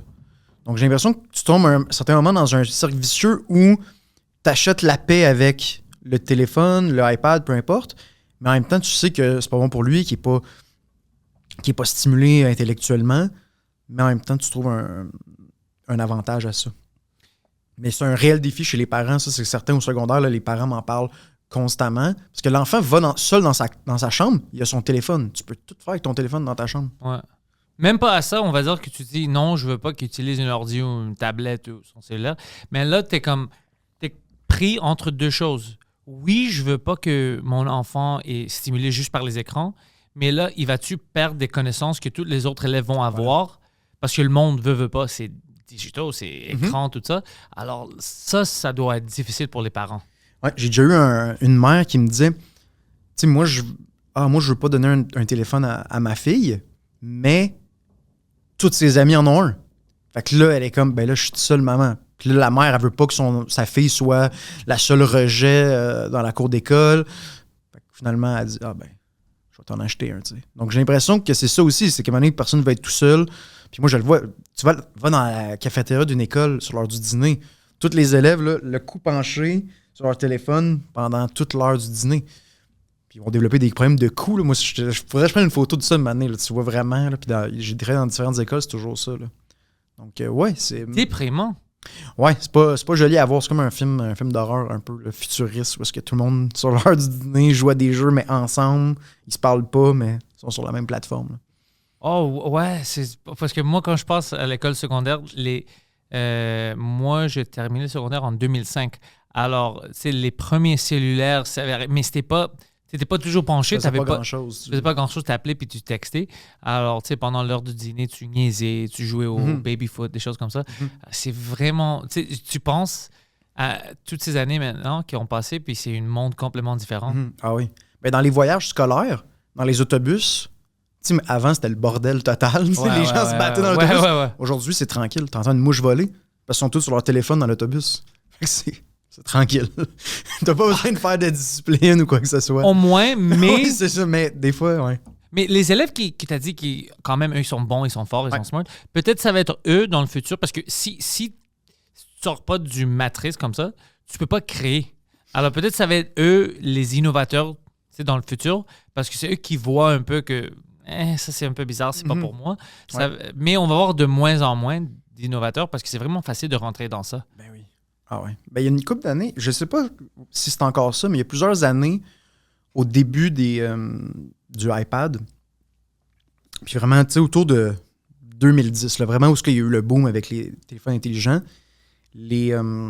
c'était sorti cette information-là, comme quoi ceux qui avaient, dans la Silicon Valley, il y avait des écoles qui étaient construites sans technologie. Et dans la Silicon Valley, c'est là où on développe justement toutes les Google, tout ça. Donc, ceux qui créent les machines veulent pas que leurs enfants les utilisent. Donc, tu te dis, peut-être que ces personnes-là, ils savent des choses qu'on ne sait pas, tu sais. Donc, mais je sais pas, en 2023, si c'est encore le cas, mais à l'époque, autour de 2010, c'était ça. Les ingénieurs de la Silicon Valley envoyaient leurs enfants dans des écoles où il y avait à peu près pas de technologie, où c'était limité. Ça, j'aime cette idée-là. Peut-être dans les écoles. Poseidon, qu'est-ce que tu penses dans les écoles de faire ça, de changer un peu la culture puis forcer que le monde il lit puis ils n'ont pas des écrans partout puis tout ça? Qu'est-ce que tu penses? Moi, je trouve ça cool parce que c'est un peu comme monsieur ici qui a dit, c'est comme un film d'horreur futuristique. Là. C'est bizarre, ça. C'est beau le chaos, l'humanité, le chaos des enfants qui crient et qui se battent. Moi, je trouve ça, c'est nice. Ça, moi, j'ai grandi de même. Qui crient et se battent. C'est ça qui est je donne ça comme un exemple extrême, mais tu sais... Des propos racistes! Non, mais tu sais, il y a du développement là-dedans. Puis tu sais, le monde, il développe. Tu sais, je sais pas. Mais je trouve ça cool, les écoles. Mais je suis en train de rechercher aussi l'affaire de Silicon Valley. Moi, tu sais pourquoi j'aime cette idée-là? Parce que si c'est toute l'école, là, un élève va pas sentir que hey, moi, je manque quelque chose. Tout le monde est dans le même bateau. Ça, je pense que c'est une bonne idée. Il y a certaines écoles, c'est ça, qui interdisent, par exemple, sur l'heure du dîner, ils interdisent les téléphones. C'est comme, non, tu parles avec ton ami, puis c'est ça qui est ça. Ça, je trouve ça quand même intéressant, tu sais. Ça, je trouve, Ouais. je trouve ça bien. Puis si tu peux expliquer aux jeunes, on va dire, tu fais ça, tu sais, les jeunes vont être fâchés comme « Ah, il veut pas que j'utilise mon téléphone. » D'avoir une conférence, puis juste dire au monde « Écoute, juste pour... ça n'a rien à faire avec ton téléphone, j'ai rien contre toi. C'est vraiment, sinon tu vas devenir ça. Mhm. C'est vraiment de stimuler votre... Tu sais, parce que je trouve que des fois, on n'explique pas à des jeunes Ouais. pourquoi on fait quelque chose. Puis eux, tu sais, T'as c'est des raison. ados, c'est naturel, les hormones, eux, ils veulent être des rebelles. Puis ils veulent juste être contre. Mais si tu expliques à quelqu'un, c'est comme tu sais, de ne pas tirer une balle dans ta tête. Mhm. Pourquoi? Écoute, parce que je veux pas que tu fucking... T'es mort. C'est vraiment juste ça. Ouais, puis tu sais, les enfants sont tannés un peu, les ados, d'entendre un discours « Ah, les jeunes d'aujourd'hui sont comme ci, sont comme ça ». Les adultes aussi sont pognés sur leur téléphone, là. Mhm. Il y a quand même une différence parce que eux, leur cerveau est tout en développement. Mais des parents de 40, 45 ans, là, pas mal sûr que le soir, quand ils arrivent, là, ils sont sur leur téléphone, puis eux autres aussi sont sur TikTok, puis Facebook, Instagram, etc. Donc, faut pas non plus... Ah, ça, c'est un problème spécifique à la jeunesse. Non, on Non. est tous là-dedans, Ouais. on est tous dans le même bateau, moi y compris. Puis on va se donner des outils pour combattre ça en quelque sorte. Puis c'est pour ça qu'on fait ça. Puis ça va être ça va être mieux pour tout le monde, tu sais. Ça va être mieux pour tout le monde, mais ça va être difficile. Ouais, mais je pense que, tu sais, comme on disait tantôt, c'est le retour du balancier. Tu sais, là, on était très techno, maintenant on va revenir. Peut-être que maintenant on va avoir une génération un peu, tu sais, un peu grano, anti-technologie. Je pense qu'il va peut-être avoir des parents comme ça un peu, là. Des hippies. Ouais, c'est ça exactement, des hippies qui Ouais. vont être comme... Ben, je m'excuse d'interrompre. Ouais. Ça l'a déjà commencé à un moment donné, avant que je déménage de chez ma mère, ça fait 4 années, je pense. Il y avait des parents qui avaient pas de télé dans la maison. Zéro télé. Ils avaient un salon, mais sans télé. Fait que ça l'a déjà commencé avec du monde, Mhm. des choses de même. Puis parce que, tu sais. Puis j'avais demandé pourquoi. Ils avaient dit, ben, c'est pas bon pour notre fille, tu sais. Ouais, mais c'est important de ne pas être trop extrême parce que il y a quand même en société, tu peux pas avoir un grand manque. C'est un peu bizarre si la fille va à l'école puis tout le monde parle à propos de quelque chose qu'elle connaît pas. Puis tu veux pas qu'elle devienne gitane de l'école. Tu veux pas ça. Tu veux pas ça non plus. Tu dois. C'est pour ça que je dis que c'est fucking difficile. Ouais. C'est difficile, man. Puis il y a quelque chose aussi dans les écrans individuels qu'on a. Parce que c'est ça qu'on a, tu sais, un iPad, un ordinateur, quelque chose que tu consommes juste toi. J'ai l'impression que tu sais, la télévision, que je dis pas que c'était parfait avant, là, tu sais, j'ai probablement fait trop de télévision quand j'étais jeune aussi, trop de jeux vidéo, Bon, c'est ouais. mais au moins, il y a quelque chose de... Communautaire. exactement. Ouais. Il y a quelque chose de commun, de OK, tout le monde le voit, tout le monde sait c'est quoi. Là, j'ai l'impression que, tu sais, mes élèves écoutent des choses, j'ai aucune idée qu'est-ce qu'ils écoutent. J'ai l'impression que, tu sais, Réalité virtuelle. ouais, c'est ça, qu'est-ce qu'ils ont dans les yeux à ce moment-là. Donc ça, je pense que ça, il y a vraiment une réflexion à avoir là-dessus sur le commun. Parce que tout le monde, tu sais, avec les algorithmes et compagnie, moi, on me présente telle chose, mes parents me présentent telle chose, mes grands-parents telle chose, mais qu'est-ce qui nous unit là-dedans? Il y en a de moins en moins. Donc, si tu as une télévision, au moins quelque chose des moments où il y a quelque chose de communautaire, de commun. Ça, je trouve ça quand même intéressant. Parce que, comme tu dis, tu peux pas non plus dire, ben, je retourne à l'âge des dinosaures, puis moi, il n'y a plus d'écran, il n'y a plus rien. Tu peux pas. C'est Là. impossible. C'est impossible. Ben, tu peux le faire, mais ça va être Tu payes bizarre. le prix. Tu payes Ouais, le tu payes prix. le prix, Ça, c'est puis- pas- Tu payes le prix social. Tu n'auras pas d'amis, tu vas être isolé. Donc, Puis ça, c'est quelque chose d'important. ben oui. Très c'est important. clair. C'est clair. Donc, non, ça, c'est un gros dossier, je pense. Mais des fois, je me dis, tu sais, dans les années 60-70, peut-être plus 60, les profs fumaient dans la classe, tu sais. Les enseignants, là, ils donnaient leur cours de maths, ils fumaient leur cigarette, puis c'était tout à fait normal. C'est cool, ça. Exact. Mais je me demande est-ce que dans 20 ans, on va penser à des situations, on va dire, hey, avant, là, à cafétéria, à l'école, tout le monde était sur son écran, puis on va être comme, ben voyons donc, on laissait les enfants faire ça. Donc, est-ce que dans Oh! 20-30 ans, on va avoir le même regard sur les écrans aujourd'hui que le regard qu'on a sur la cigarette il y a... Tu sais quoi? Ça, c'est drôle parce que j'ai jamais pensé à ça. Puis c'est vraiment intelligent. Ouais. Parce que les cigarettes, c'est la même chose. C'était comme, mais non, c'est pas dangereux. Même les médecins, tu sais. Mhm. T'étais enceinte puis te parlais avec des cigarettes dans la bouche. C'est ça. Puis ils disaient, hey, essaye de fumer un peu moins. Des choses comme ça. Alors, ouais, peut-être parce que on parlait beaucoup de la santé physique, Mhm. mais maintenant, on sait comment c'est important la santé mentale. Exact. Alors, dans quelques années, ça peut être ça comme « Oh, qu'est-ce qu'on a fait? On a détruit toute une génération. Ouais. On était trop stupides. » Parce que c'est tous des outils quand même nouveaux Ouais. pour les humains. Ouais, c'est ça. Totalement. Alors, on n'est pas trop sûr de comment c'était des limites. Mhm. C'est vraiment ça. Ouais.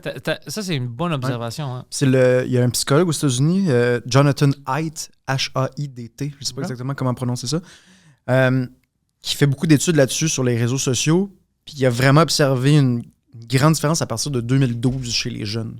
2012, qui est vraiment une époque où justement les jeunes ont commencé à avoir massivement un téléphone avec eux. On voit les conséquences de ça sur l'estime de soi. Tu sais, quand tu entends des jeunes filles de 10 ans qui sont sur les réseaux sociaux et qui se trouvent pas jolies, Ah, ouais, il y a ouais. quand même quelque chose de pas normal qu'à 10 ans, tu sois une fille. Écoute, à 10 ans, vous êtes tous dégueulasses. Ouais, c'est Non, ça. mais c'est complètement extrême, le bullying aussi en ligne. Ouais. Parce qu'avant, tu peux t'échapper. Tu vas chez toi puis t'es cool. Maintenant, tu te fais bully à l'école, tu rentres chez vous, ils t'envoient des textes sur Facebook, Twitter, Instagram, tout ça. Alors, ça termine jamais. Ouais, c'est tout le Puis temps les avec enfants se suicident. Des petits enfants qui ont toute la vie en avant d'eux. Puis c'est complètement... C'est hors la normalité. ça. Mhm. Ouais, C'est ouais. affreux. Non, il y a vraiment des gros défis avec ça. Et j'ai pas l'impression, justement, qu'à l'université, c'est abordé de plein fouet. Tu sais, je reviens à ce que je disais tantôt.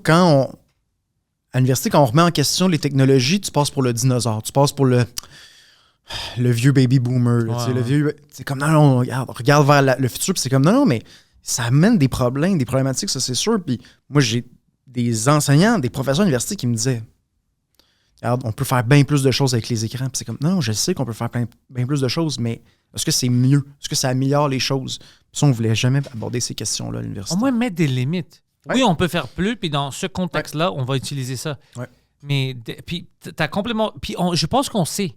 En société, je pense que le monde, il sait que d'être connecté tout le temps avec ton cellulaire, c'est collé sur toi, ce n'est pas vraiment bon. Mhm. Mais en même temps, ils vont dire ouais, mais c'est bon parce que tu es toujours connecté. Tu as besoin de quelque chose, quelqu'un veut t'appeler, tu peux travailler et tout ça. Moi, je fais tout avec mon téléphone. Alors, je comprends la nécessité, mais en même temps, tu es un être humain. T'es pas. C'est vraiment le mix maintenant de Android, tu sais, de devenir. Ouais.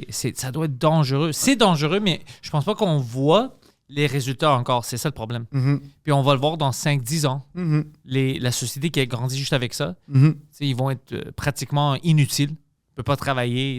Maintenant, il y avait une fille, je me souviens, une TikTok que le monde l'a niaisé parce qu'elle pleurait, parce qu'elle était supposée travailler pendant 8 heures de la journée. C'est quoi ça? C'est de l'esclavage? Tout le monde est comme, de quoi tu parles? Parce qu'elle est habituée à vite. Mhm. Tu sais, on consomme, on s'en Ouais. va. Ouais, moi, j'ai des élèves qui ont dit à l'école, c'est leur premier emploi, là, ils ont comme 16-17 ans. Puis ils disent, pourquoi je dois commencer au salaire minimum? C'est comme, C'est le minimum, tu c'est le commences. minimum, t'as aucune expérience, là, tu connais rien, t'as pas de diplôme, t'as pas rien. C'est normal que tu commences au salaire minimum. Mais eux autres, c'est comme inconcevable. Faut la grosse vie, le gros salaire à 100 000 $ dès le début, là, tu sais. Ah, c'est, come on. Ouais, c'est... T'imagines si ça marchait comme ça? Non, exact. Ouais, non, mais c'est ça aussi un peu la vie des réseaux sociaux. C'est comme. C'est facile. Avoir salaire à 100 000 $, ça se fait facilement. Faut que tu travailles fort pour ça. Là. Tu travailles fort. Pas juste ça, ça se perd facilement. Ouais. Si t'as pas des connaissances économiques, Ben oui. quelque chose qu'on devrait... Moi, quand j'étais jeune, ils n'ont pas vraiment appris des bonnes choses à l'école secondaire. Ils m'ont pas appris des détails à propos de comment je peux faire mes impôts, puis ça marche comment, de vraiment garder mon argent. Il y a plein de choses que tu n'as pas besoin. Maintenant, il y a un cours d'éducation financière OK, à l'école. nice. Les élèves aiment ça au début, mais quand ça devient trop compliqué, ils n'aiment pas ça. OK, C'est quand tu commences vraiment à aller dans le détail, ils sont comme c'est compliqué. Mais même les vedettes qui aiment les plus, comme les plus grands stars de l'NFL, puis la majorité, tu sais que quand ils terminent, des fois, ils perdent tout, Mhm. puis ils retournent comme ils vivent comme des élèves parce qu'ils n'ont pas vraiment pris les bonnes décisions pendant leur carrière. Mhm. Puis il y a d'autres qui ont vu ça au début, puis ils ont dit non, fuck that. Puis ils ont trouvé une manière de vivre que maintenant, pendant toute leur vie, ils vont vivre bien. Mhm. parce qu'ils ont pris des bonnes décisions. C'est pas juste d'acheter des choses, d'acheter 20 autos puis tout ça. Moi, j'en ai vu des documentaires, des entrevues, des gens qui parlaient de ça, puis j'étais comme, Ouais. j'étais vraiment impressionné. Je savais pas. Puis le gars, il parlait, puis il disait, ouais, moi, pendant ma carrière, mais non, tout ce que je pouvais, tu sais, les autres gens, ils achetaient 3 autos. Moi, j'avais mon fucking petite liste. C'était Ouais. bon avec moi. J'avais qu'est-ce que j'ai besoin. Puis maintenant, j'ai une famille, puis on peut vivre bien Mhm. parce que j'ai gardé mon argent. C'est ridicule. Mais c'est tu sais, la petite vie. La petite vie du père de famille ou de la mère de famille, c'est pas nécessairement ça qui est mis de l'avant. Tu sais, c'est pas ça qui est valorisé. Là, tu sais. Là, moi, j'habite sur la rive nord de Montréal, j'ai mon petit bungalow, j'ai ma blonde est enceinte. Tu sais, c'est la petite fun. vie, la petite vie tranquille. Moi, je suis heureux là-dedans. Ouais, là, ouais. tu sais. Je fais mes petites lectures, j'aime ça lire, écouter un petit film. Moi, je suis bien heureux là-dedans, mais j'ai pas l'impression qu'on vend cette vie-là aux jeunes. Tu sais, c'est comme... On vend l'extrême. C'est ça, exact. Ouais. Alors que la petite vie du commun, elle apporte du bonheur aussi. Là, tu sais. Beaucoup, mais c'est vraiment ça que l'humanité veut. Mhm. Les personnes autour de toi qui tu as une bonne connexion avec, tu sais, manger ensemble, vivre. Mhm. Toutes les autres choses pour montrer, tu sais, je sais pas, les vacances, tu sais, les prostituées, les vins, tout ça. C'est toutes des choses extrêmes. Puis même eux, habituellement, les gens dans le vidéo, ils savent que c'est juste une gag. Ben oui. Puis ils montrent ça, puis après, ils vivent pas comme ça. Mhm. Tu sais. Mais les jeunes, des fois, ils comprennent. Même moi, quand j'étais jeune, tu comprends pas ça. Tu regardes, puis tu es comme, oh, c'est ça la vie. Mhm. On doit chercher ça. Mhm. Mais quand tu vois le monde qui ont déjà ce parcours-là, puis ils parlent, ils disent non, mais j'ai gâché plein d'années. Tu sais, Mhm. J'ai l'impression qu'avec TikTok et puis les réseaux sociaux en général, il y a le phénomène du. qu'on a accès au quotidien de ces gens-là. Donc, on a l'impression que, ah oui, ça peut être possible, on peut être comme ça. La fille d'à côté, tu sais, la girl next door, tu sais, c'est un peu ça, tu sais, c'est comme, il y a quelque chose d'accessible là-dedans, puis, mais tu sais, même ce qu'on a l'impression que ce soit le quotidien, c'est pas ça le quotidien. Puis, c'est tout fabriqué. ouais, en bonne partie, je pense. Mais quand tu leur parles aux élèves, les élèves s'en rendent compte de ça. Mais c'est comme s'ils le disent, mais ils n'y croient pas vraiment. Parce que maintenant, c'est juste ça que tu vois. Ouais. Donc oui, il y a le sentiment que je vais avoir le gros char de luxe, la grosse BMW, là, puis ça va rouler mes affaires. Lui, il connaît beaucoup à propos des autos, puis il peut dire que la majorité de ces grands brands sont de la merde. Ouais. Ah ouais, après quelques mois, ils ont toujours des problèmes, tu dois payer, puis tout ça. Il m'expliquait tout ça, puis je riais. Il dit, achète pas ça. C'était quoi, le Range Rover, je pense, qui était de la merde? Ou... Je pense 56% des voitures sont des Citroën, en fait. Mais le monde, moi, je vais l'acheter parce que Char c'est de le luxe. statut. Ouais, c'est ça. Je Ah, l'aime, statut. c'est beau, mais je l'achèterai jamais, malheureusement. Mais c'est bon que tu dises une question de statut. Je pense que c'est beaucoup ça, les réseaux sociaux. Et c'est beaucoup ça pour faire le lien avec le wokisme. Il y a beaucoup d'études qui se font là-dessus qui parlent des luxury beliefs. Hein, donc, des croyances chez les personnes qui ont beaucoup d'argent qui font en sorte que tu as un certain statut social. Tu sais, justement, toutes en lien avec le wokisme, toutes les questions de discrimination positive, tout ça, c'est bien vu dans ces milieux-là. Puis eux autres, ils s'en foutent ils peuvent dire ce qu'ils veulent parce que ça va bien leurs affaires. Ils ont Ouais. de l'argent, puis tout ça. Donc, ben oui, regarde, faites ce que... Discrimination positive, ben oui, c'est vrai, il faut faire ça. Ouais, mais toi, ça va bien tes affaires. C'est pour Tu ça, ouais. cherches pas de job, tu cherches pas... Fait que c'est ça. Eux autres sont déjà bien installés, donc ils s'en foutent. Mais si vous y croyez vraiment à ça, discrimination positive, des fois, tu vois des hommes blancs, j'aime pas nécessairement utiliser ces expressions-là, des hommes blancs qui parlent de ça. Quitte ta job. Ouais. Donne-la ta job. Fais-le. Mais ils vont dire, c'est ridicule ça, moi je fais une bonne job. Ouais, mais tu viens de dire qu'on s'en fout de si tu fais une bonne job C'est là. ça. T'es pas noir. Donne ta place à une femme noire, s'il te Ouais. plaît. Ah, ben là... Mais c'est illogique, je suis le meilleur. Ah, ça marche pas comme C'est ça. Va. Exactement. Ouais. Mais c'est vraiment ça. Puis en plus, on dévalorise le monde comme ça. Parce que là, comme tu disais, tu vas voir quelqu'un dans une job que tout le monde est comme un peu méfiant. Comme, Mhm. elle est-tu là parce qu'elle est bonne ou non? Puis à chaque erreur, tout le monde va sauter sur elle. Ben oui. C'est fou. Non, c'est clair. C'est fou, man. Ouais. Puis toi, est-ce que, par exemple, pour le livre, est-ce que tu te prépares maintenant pour écrire quelque chose comme une continuation de ça, ou est-ce que tu veux écrire quelque chose hors ce sujet-là? Ben, des fois, j'ai le goût de parler d'éducation, un peu de mon parcours, notamment à l'université. Parce que je pense qu'à l'université en éducation, il y a du gros n'importe quoi. Quelle là-dessus. université? J'ai étudié à l'Université de Montréal, Ok. mais en éducation, c'était à l'UQTR, l'Université du Québec à Trois-Rivières. OK.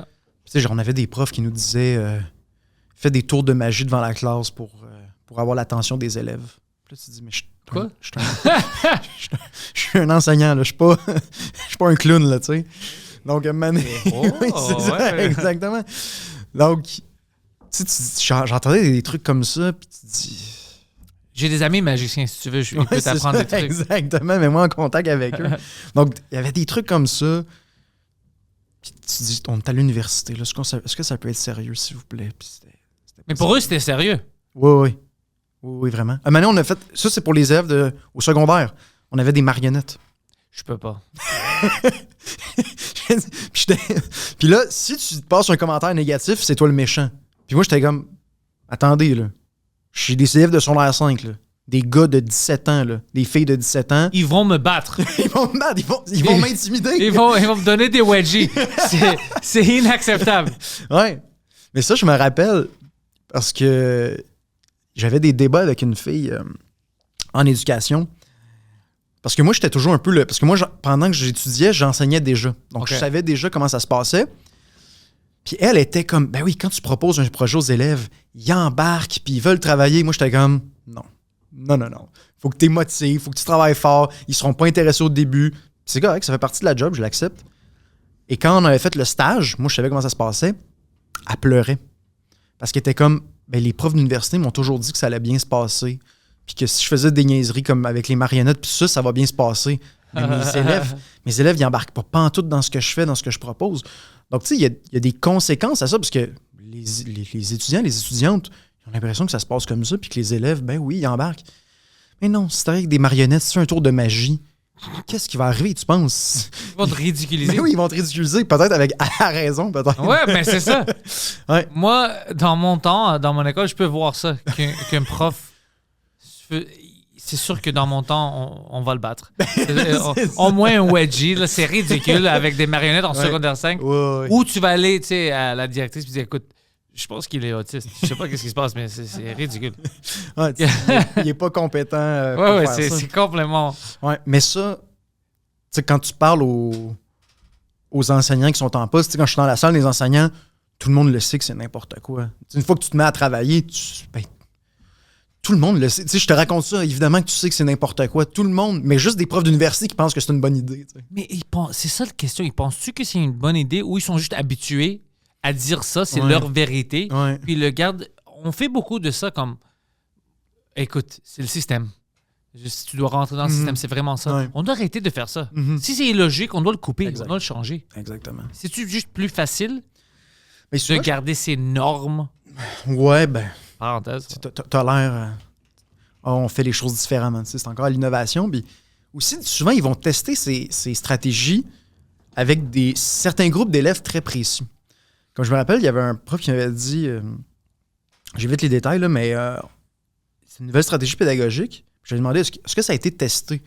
Puis il m'a dit, très sérieusement, ah ouais, on l'a testé avec des étudiants en ingénierie puis en médecine, puis ça a super bien été. Puis là, t'es comme, OK, mais c'est genre les personnes qui ont les meilleures notes au Québec, que tu fasses n'importe quoi avec eux, ça va bien aller, tu sais. Tu pourrais même pas enseigner, tu pourrais juste dire comme, prends les cahiers, va étudier, puis ils vont être corrects, tu sais. Donc, je pense qu'on teste on veut que ça marche. Donc, on prend des élèves, on teste ça avec eux. Ah, ça marche, donc on continue comme ça, mais c'est plus complexe que ça. Puis, mais c'est ça. Les petites choses comme ça se voit parce que je me souviens quand moi j'étais en école secondaire, on avait des classes comme cheminement particulier puis tout ça. Puis on avait, à mon école, je me souviens qu'on avait certaines personnes, des nouveaux immigrants, qui parlaient, comme après quelques mois, je pense qu'ils les envoyaient à une autre école parce que c'était impossible. Comme moi, je me souviens, il y avait un gars, il était pakistanais ou sri lankais, mais il parlait pas un mot de français ni d'anglais. Il connaissait comme trois, comme bonjour, hello, des choses comme ça. Puis, je suis comme, mais qu'est-ce qu'il va faire ici? Il parle pas. Il dit, ben, tu sais, il va apprendre, le mathématique, c'est international. Je dis, c'est impossible. Mais non, C'est impossible. Le gars, tu peux rien communiquer avec lui, mais eux, ils sont comme, mais c'est ça le système, il doit rester ici pour quelques mois. Puis après, si ça marche pas, il doit aller ailleurs.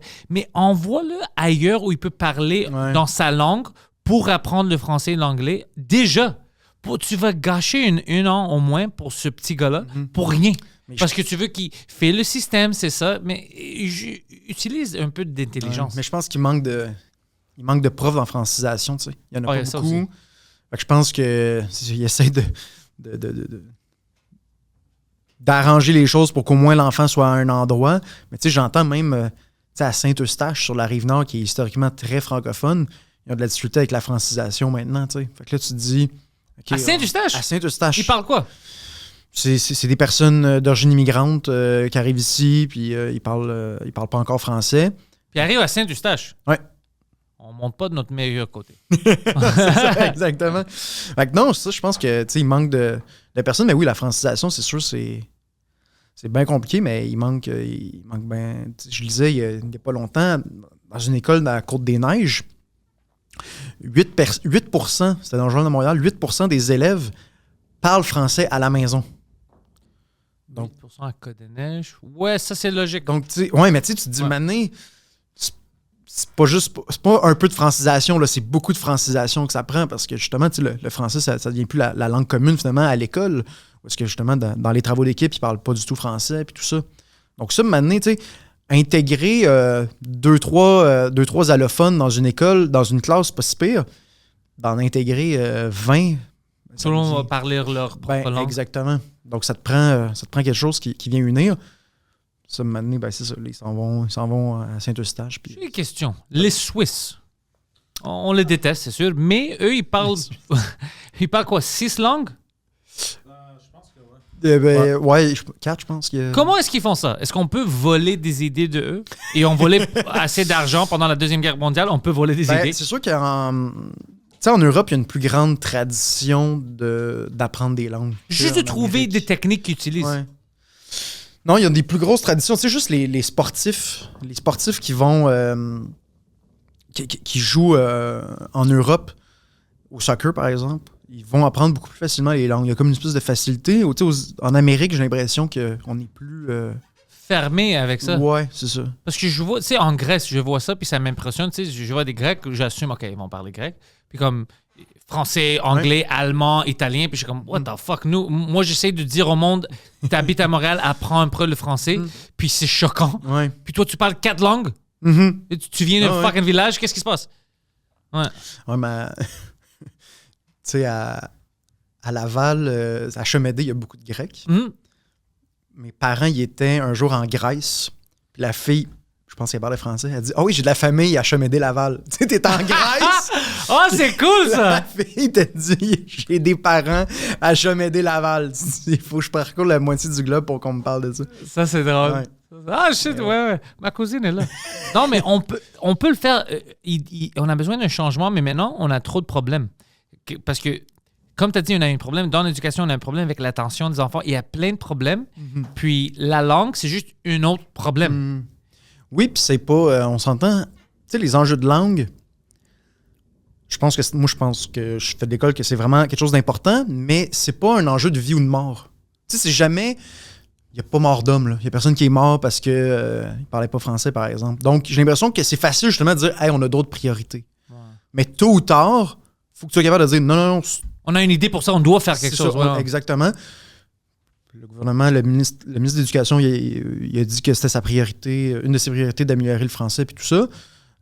C'est facile à Mais dire, c'est facile à dire, c'est ça. Puis moi, je m'ostine pas dans la manière que c'est un imbécile, mais pas du tout parce que moi, j'ai pas des bonnes idées. Tu vois, tout le monde, on est dans le même bateau, on est comme, ouais, je comprends, mais qu'est-ce qu'on peut faire? Mhm. Moi, je suis vraiment d'accord avec ça. Let's go, on a besoin d'idées. Mhm. Ça va être difficile pour le ministère Ouais. de trouver des bonnes idées Ah ouais, ça, qui c'est marchent. sûr. Pas juste dire, hey, on a plus de cours de français. Oui. C'est pas ça.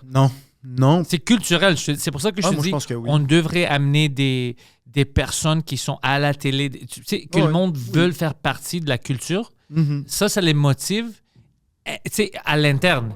Ils sont pas qu'ils sont poussés. C'est comme, oh ouais, je veux faire partie de ça, c'est cool. Tu sais, les Canadiens de Montréal, les stars, les musiciens, les humoristes, je veux faire partie de ça, je veux voir le nouveau spectacle.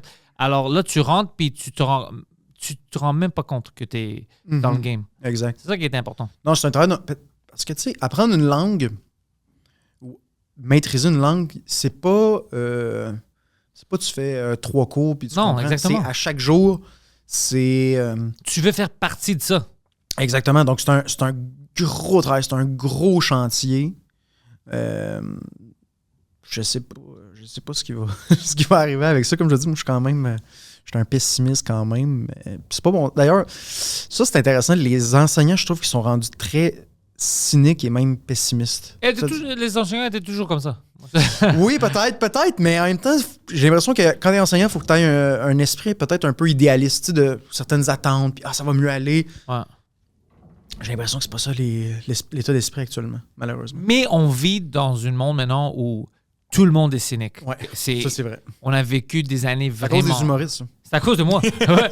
Non, mais on a vécu des années vraiment bizarres. Alors, personne ne sait comment se comporter. Mm-hmm. Même moi, des fois, je vois des choses, je pense, puis comme, je peux pas croire que j'ai vécu ça, qu'on a tous vécu ça, tu sais, pendant la pandémie. Puis maintenant, on essaie de retourner à normal. Moi, j'ai écouté quelque chose, je parlais avec une humoriste hier, une fille, à une de mes shows, puis elle a dit quelque chose de vraiment smart. Elle a dit, elle, c'est une éducatrice pendant la journée, puis elle fait de l'humour le soir. Puis elle disait, c'est tout le monde est bizarre maintenant, tu sais, les élèves, c'est pas comment se comporter. Mais le pire, c'est que les gouvernements partout ont fermé tout pendant 1 an et demi. Couvre-feu, le monde s'est suicidé. On a plein de problèmes sociétaires, l'économie. Puis maintenant, tu as Bill Gates qui sort. Puis c'était un des gars qui disait au début, on doit fermer, on doit prendre le vaccin. Puis lui, il dit, ben ouais, le COVID n'est pas vraiment dangereux comme on pensait au début. Puis ouais, ça peut vraiment tuer. Tu peux pas dire ça cool, nonchalante quand tu as détruit la vie de tout le monde. Au moins, dis rien, juste dis rien. Parce que maintenant, le monde va être un peu plus méfiant avec le gouvernement. Ils vont pas les croire. Ils vont penser que le gouvernement, c'est juste des mensonges. Parce qu'ils ont exagéré. Mais c'était pas leur faute. Eux ont pris les informations des scientifiques, tout ça. Ils ont juste essayé d'appliquer le mieux qu'ils pouvaient. Puis maintenant, quand tu sors, puis tu dis, ouais, c'était pas vraiment... C'était dangereux pour les vieux. C'est les jeunes. Alors pourquoi est-ce qu'on a enfermé les jeunes? Ouais. Puis maintenant, ils savent pas comment être sociables. Ouais, vraiment. Ouais, vraiment. Non, ça, c'était une grosse erreur. Mais oui, le cynisme, c'est... Justement, on regarde les choses de haut. Puis, tu sais, perte de confiance envers les politiciens, perte de confiance envers les enseignants. Moi, je le sens beaucoup. Les policiers? Oui, les policiers. Donc, toutes nos institutions, on perd la confiance. Moi, des fois, j'ai des élèves qui m'accusent d'inventer des mots. Disons que j'utilise un mot qu'ils ne connaissent pas. Monsieur, vous venez d'inventer ce mot-là. Non. Non, puis c'est pas arrivé une fois, là, c'est arrivé à plusieurs reprises. Ouais, non, vous venez d'inventer. Non, j'invente pas des mots. Quel mot? Des mots, attends, c'est quoi les mots? Ben, des mots, oui, c'est un peu plus compliqué, là, mais par exemple, je me rappelle, c'était anthropomorphisme. Je sais pas si c'est quoi anthropomorphisme. Non. C'est le fait de donner des caractéristiques humaines à un animal. Tu sais, de penser que l'animal réfléchit comme ça, mais un animal, dans ma tête, tu disais anthropo, c'était avec une E, pas une A. Mais avec une A, je comprends. C'est ça, exact. Puis là, les élèves, je me rappelle, l'année passée, mais c'est pas juste ce mot, il y en a eu d'autres. T'es comme, monsieur, ça existe pas ce mot-là. Je dis, mais va voir dans un dictionnaire, ça existe. Okay, ça, c'est drôle. Les fucking élèves. Ça, donc, ils sont méfiants. Tu sais. C'est non. Ils sont pas trop sûrs. Ouais, c'est ça. Fucking TikTok, t'as détruit tout. Exactement. Puis maintenant, est-ce que pour le livre, ils vont l'acheter où? Il est maintenant dans presque toutes les librairies au Québec, dans pas loin de 100 librairies, Renaud-Bré, Archambault, les librairies indépendantes. Je suis vraiment content, il circule beaucoup. Tu sais, écrire un livre au Québec, c'est pas archi payant. Donc, allez l'acheter. Ouais, allez l'acheter. Allez l'acheter. Mais ça circule beaucoup. Je pense que ça fait réfléchir. Puis tu sais, c'est pas... ça se veut vraiment... Tu sais, j'analyse le wokisme tout en le critiquant, mais le but, c'est pas un livre qui est polémique où est-ce que je fais juste attaquer. Justement, j'attaque jamais les personnes. C'est toujours les idées. Telle personne a dit ça Moi, dans j'attaque un juste livre. les personnes. Non, c'est ça. Tu sais, telle personne a dit ça dans son livre. Voici pourquoi c'est faux, mais j'attaque jamais. C'est jamais des attaques personnelles. Ça ne devrait pas ça être. devrait jamais, exactement. Donc, je pense que... C'est pour ça que je pense qu'il y a un certain succès, mais je suis vraiment content, ça circule, les gens m'en parlent. Je pense que si on prend les personnes au sérieux, justement, il y a un public pour ça. Honnêtement, je suis vraiment content que tu es rentré ici pour me donner ça puis faire l'entrevue. David, merci encore. Merci à toi. De faire partie du Frenchcast.